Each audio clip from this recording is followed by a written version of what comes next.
Oh, excusez. C'est la journée Red Bull à Québec. C'est pas vraiment parce qu'on pense que Red Bull a besoin de nous autres. C'est parce qu'on veut envoyer un message à Red Bull en disant « Laissez-vous pas intimider par des imbéciles.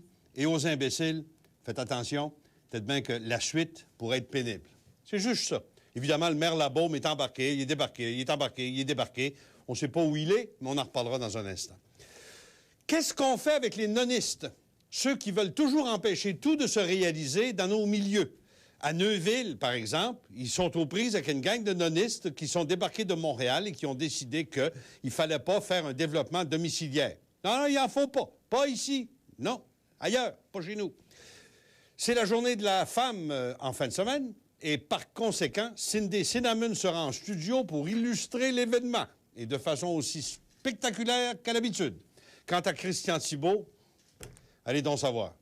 Mais auparavant, les images de l'actualité.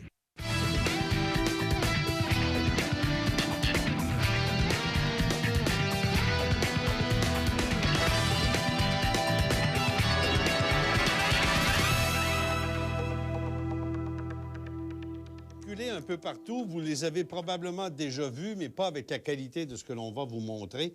C'est arrivé dans la basse ville de Québec hier après-midi, pas tout à fait dans Saint-Roch-la-Robine, d'où je vous parle, mais plus à l'ouest de là où nous sommes, à l'entrée de Québec, le boulevard Charest, dans le secteur en bas de la côte de la Pente-Douce. Pour ceux qui connaissent Québec, c'est l'entrée de Québec par l'ouest. Quelqu'un attend sagement sa lumière verte et il entend bang, bang, bang, bang, bang, comme une remorque dont les roues sautent parce qu'il freine en catastrophe et tout devient noir. Sur une voiture, un poids de dizaines de milliers de livres en acier et en béton. As-tu des images? Regardez-moi ça. À l'intérieur de cette auto-là, il y a 2 personnes. Vous voyez que le poids qui est là, ça sert à stabiliser les grues. Regardez l'auto. Les 2 personnes qui étaient là-dedans ont survécu. Une, même pas une égratignure, le passager.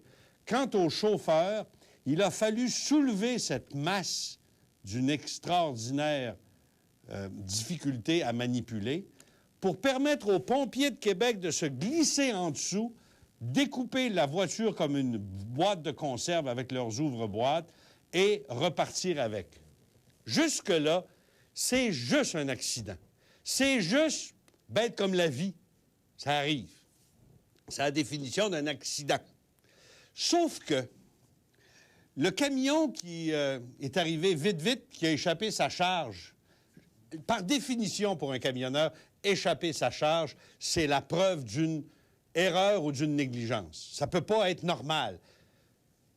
La charge était sur un camion d'une société qui a déjà été interdit de rouler au Québec, dont les propriétaires ont déjà été interdits d'être propriétaires d'une flotte de camions par la Commission des transports et qui, par sans doute un extraordinaire palmarès de réussite par la suite, ou peut-être en embauchant les bons fixeux, ou peut-être en étant généreux avec les bonnes personnes, je ne prétends rien, je n'affirme rien, sauf que, croyez-le ou non, ces gens qui ont été bannis de la route étaient sur la route hier, ils ont regagné leur droit de circuler, même si ils ont un passé extrêmement lourd, et hier, ils ont échappé un poids de dizaines de milliers de livres sur 2 totos qui revenaient de travailler et qui avaient fait l'erreur d'attendre sur une lumière rouge.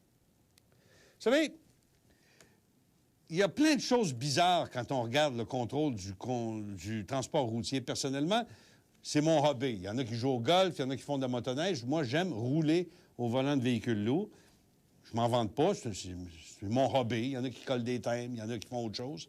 Il y en a qui vont voir des petits oiseaux dans la forêt. Moi, je conduis des autocars avec une compagnie que je considère complètement respectable et responsable, une des meilleures. Mais il y a des choses qui sont connues dans tout le monde de la circulation routière. Tout le monde sait qu'il y a sur la route des gens qui ont un traitement de faveur, qui ne sont pas contrôlés comme les autres. Par exemple, les compagnies avec lesquelles roule le Bloc québécois et le Parti québécois en période électorale ont comme une réputation d'immunité ou d'impunité à l'égard des contrôles de sécurité. On ne sait pas pourquoi. Dans la région de Québec, on connaît tous une compagnie de transport de personnes dont tout le monde pense qu'elle est extrêmement proche d'une certaine forme de moteur criminalisé, qu'il l'utiliserait peut-être comme outil de blanchiment d'argent. Et ça a la réputation dans le milieu d'être une compagnie qui n'est à peu près jamais vérifiée par les artistes québécois du contrôle routier. Comme si on aimait mieux pas en parler, pas les voir. Ça ne veut pas dire qu'ils sont méchants, ça ne veut pas dire qu'ils sont pires que les autres, mais ils se font presque jamais contrôler.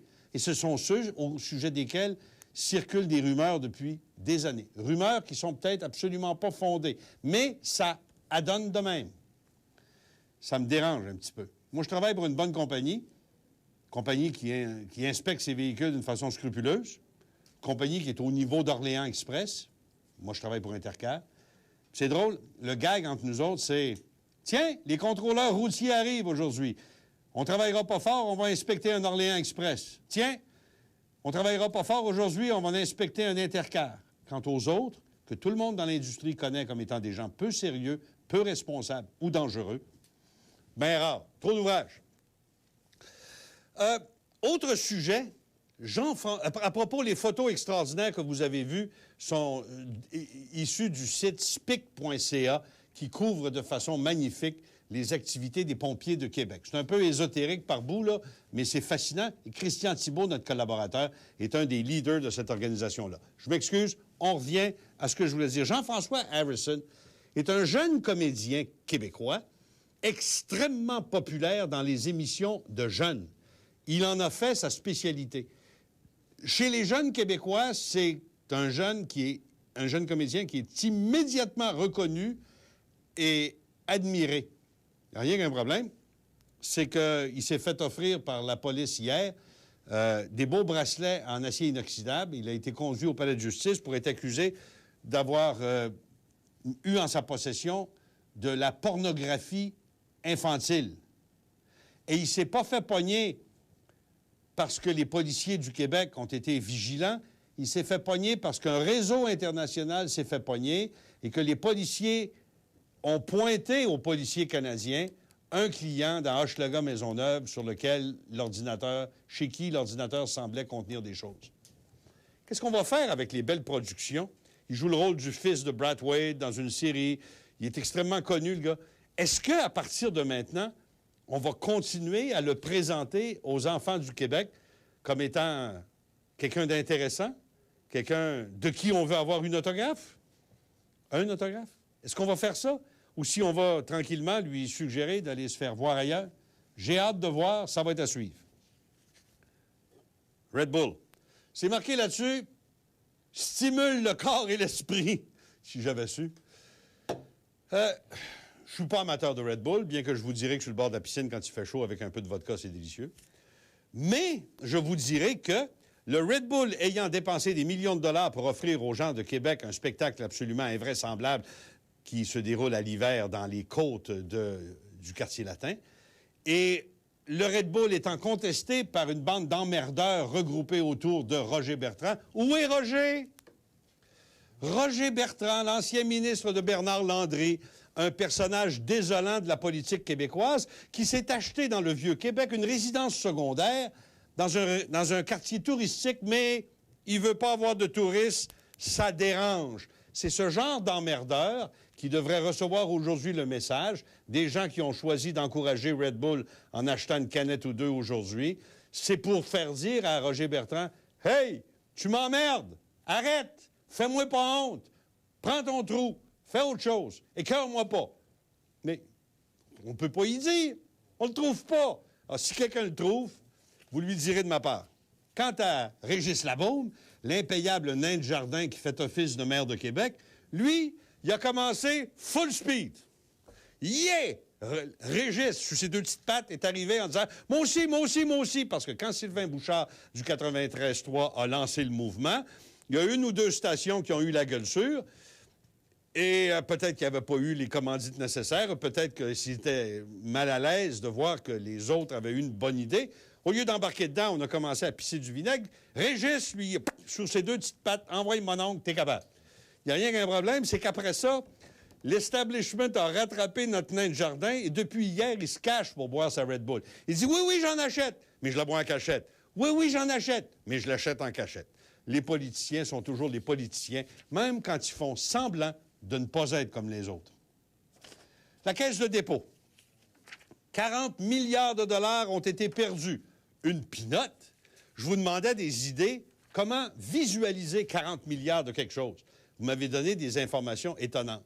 Mais là, croyez-le ou non, au gouvernement du Québec, chez M. Charest, tout est correct, inquiétez-vous pas. Chez Mme Jérôme Forget, inquiétez-vous pas, tout est correct. C'est ceux qui disaient qu'il n'y aurait pas de crise économique puis qu'on ne savait pas s'il y avait un déficit à la Caisse de dépôt, alors que tout le monde sait qu'ils nous ont conté une petite menterie de politiciens. Tu sais, on ébranle, mais c'est pas grave. Il disait ça, le gars qui avait écrit un livre, le syndrome de Pinocchio. On sait maintenant dans quelle merde on est. Que Desjardins soit sonné comme un boxeur qui est tombé sur le cul après les investissements fous qui ont été faits, c'est pas mon problème. Personnellement, je suis pas client de Desjardins. Vous l'êtes, c'est votre problème. Desjardins n'a jamais forcé personne à investir. Desjardins n'a jamais forcé personne à acheter ses obligations d'épargne ou à mettre ses certificats de placement. Personne n'a jamais été forcé d'avoir un compte chez Desjardins, j'espère. Par contre, la Caisse de dépôt, vous puis moi, on n'a pas le choix. C'est de l'épargne obligatoire. Donc, ça doit être traité avec un grand respect. Ce qu'on n'a pas fait, évidemment. Merci à Gaston qui m'a fait un petit syllogisme fort intéressant. Je vous le lis. Il semble que l'histoire de la Caisse de dépôt est claire comme du cristal. Procédons comme Sherlock Holmes. 1. Tout le monde, même mon laitier, ont toujours su que les PCAA, les papiers commerciaux à côté sur quelque chose, des actifs, étaient toxiques. Tout le monde savait. 2. Paul Desmarais n'est pas connu pour embaucher des crétins. Là-dessus, n'oubliez pas Jean Chrétien, mais ça, c'est un autre problème. 3. Paul Desmarais a embauché celui qui a acheté les papiers commerciaux pour la Caisse de dépôt, M. Rousseau. 4. Celui qui a acheté les papiers commerciaux n'est donc pas un crétin aux yeux de Paul Desmarais. 5. Celui qui a acheté les papiers commerciaux l'a donc fait un peu sur l'ordre de Paul Desmarais, peut-on croire. 6. Celui qui a acheté les papiers commerciaux jouit donc de sa récompense. Maintenant, il est à l'emploi de Power Corporation. 7.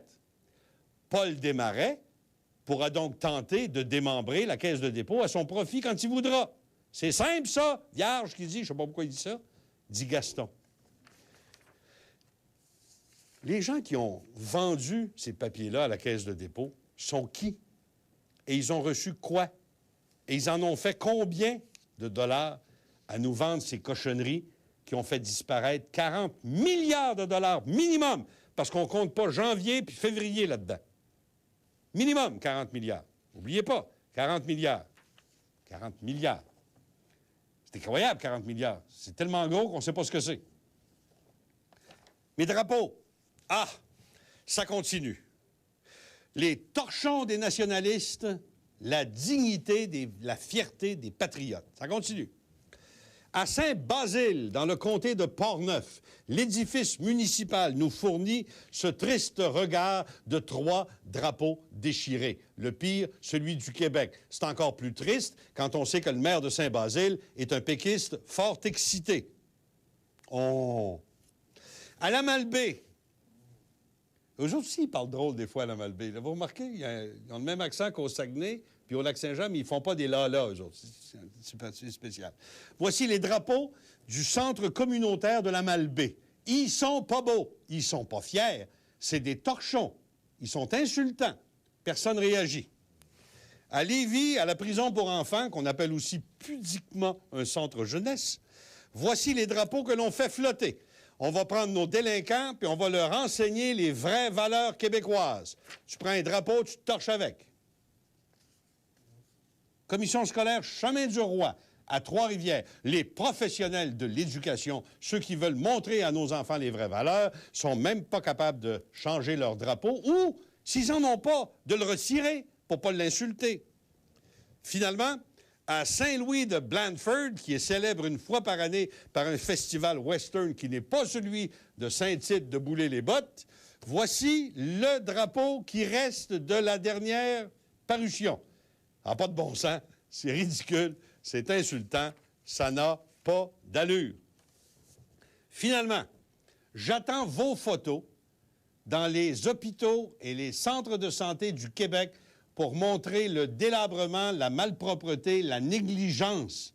Il faut leur faire honte, c'est le seul outil qui nous reste. Cependant, je vous dirai que hier, à l'entrée de l'hôpital Maisonneuve-Rosemont, on a interdit l'accès à un citoyen qui avait une caméra. On a des choses à cacher à Maisonneuve-Rosemont.